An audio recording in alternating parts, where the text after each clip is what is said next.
and then talking. And this is a part where you can either connect with others or connect with God or connect with nature. And this one can be highly beneficial as far as letting go of energy, but it also can have the opposite effect. Depends on who you're talking with. Okay.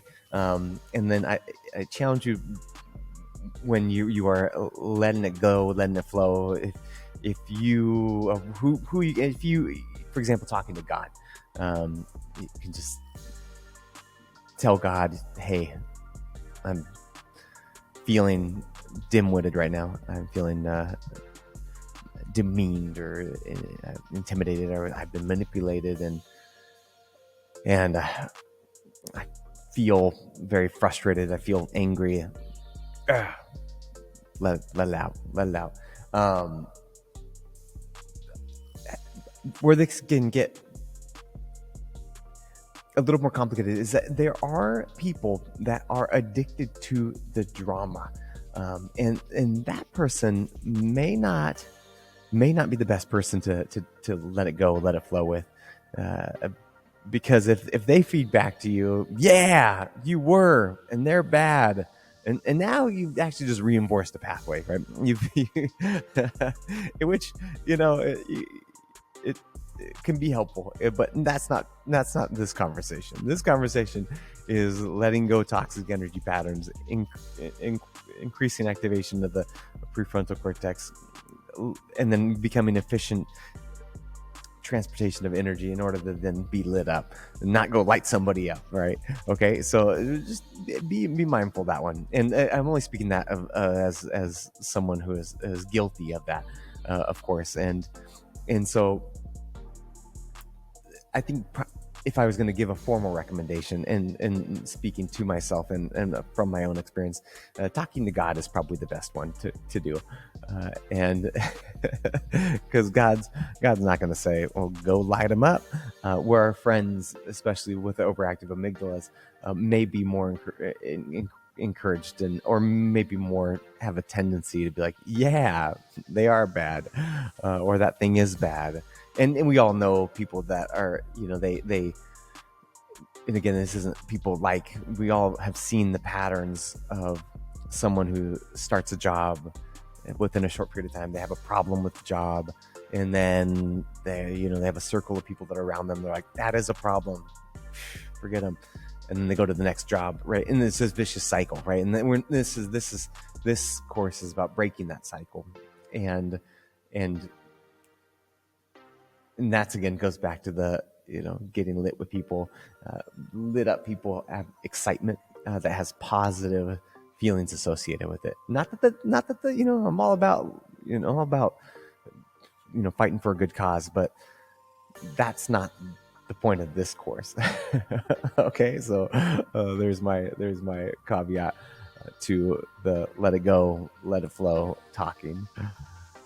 And so, in conclusion, if you are angry, anxious, or in pain, move your body, connect with other people, connect with God or nature, and cultivate something in order to have that energy be turned into action. And as far as chiropractic is concerned, and as a recap, if you do not have a chiropractor at this point, I would highly recommend finding one, and especially one that implements the technology that I talked about in the first prefrontal cortex edition, because really, energy, life, healing comes from God, and it flows into our bodies. It creates electricity within our brain, and then all chiropractic care does is improves the ability for the brain to connect with the body. That's it.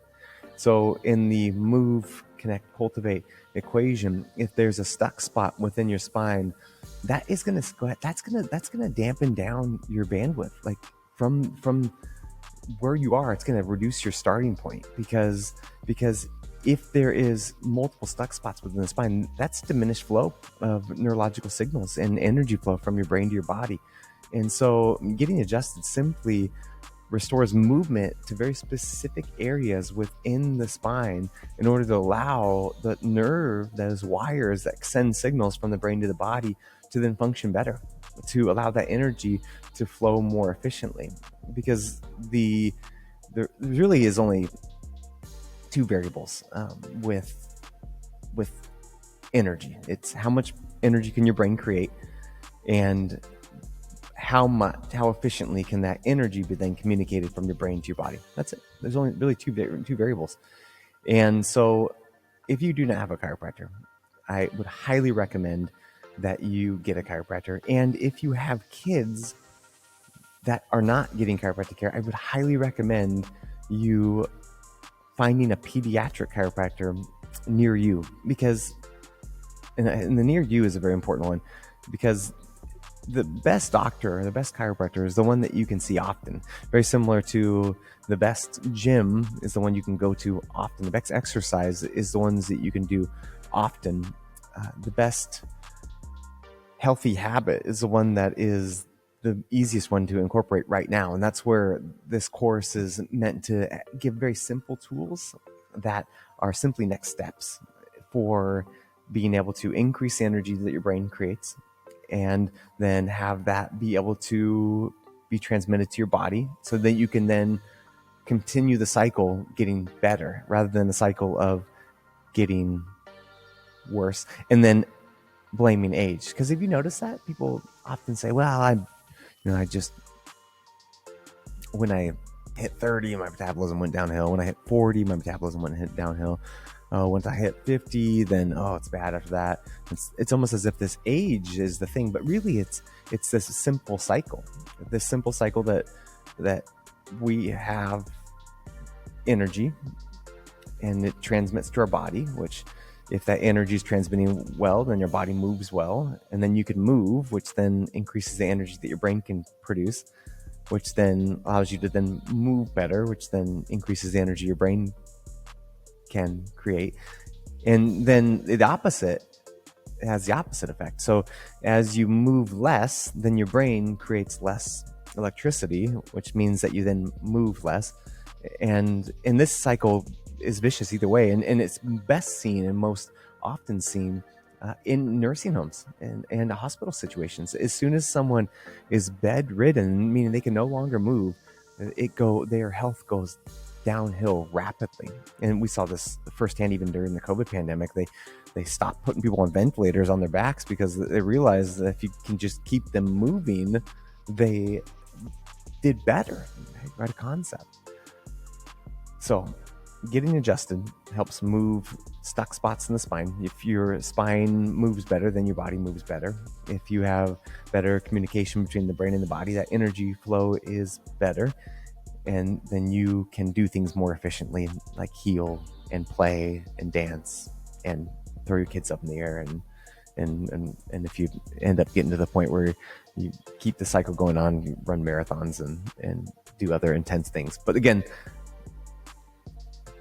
doing the crazy hard things, that's a different series. This is about simply getting more efficient energy to be able to be a brighter, lighter version of yourself, so that the stresses of your daily life don't break your body down. So on the next series, we're going to talk about is the vagus nerve, and what happens in Vegas stays in Vegas, which is key understanding on how to calm the body down in order to rev down the stress response, in order to relax and feel relaxed.